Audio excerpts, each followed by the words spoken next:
Un marché en berne avec une diminution des permis de construire, le secteur du bâtiment subit encore les effets de la crise.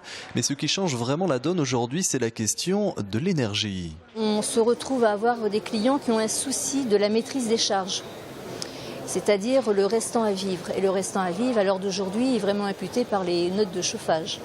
La nouvelle réglementation thermique RT 2012 contraint aujourd'hui les constructeurs à respecter des normes thermiques draconiennes, augmentant ainsi de 10 à 20% le prix des biens sur le marché du neuf. La RT 2012 nous a amené des coûts supplémentaires. Ceci dit, il faut bien mettre en parallèle le fait que nos maisons sont de plus en plus étanches à l'air et puis fort bien isolées, avec des consommations qui sont très réduites. Donc c'est vrai que le coût de la construction a quelque peu augmenté, mais en parallèle on a des coûts de consommation qui sont nettement inférieurs et qui au global restent quand même très intéressantes.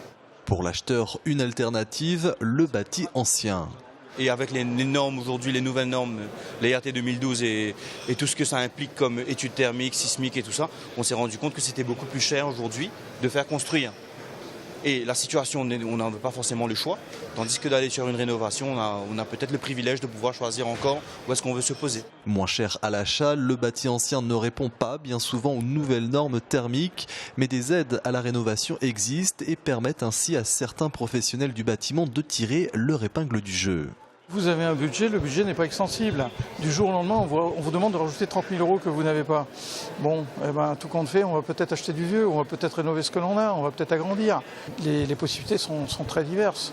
Si les aides à la rénovation boostent le marché de l'ancien, celui de la construction neuve reste fragile, à l'image de la faible fréquentation ce week-end sur le salon de l'immobilier de La Roche-sur-Yon.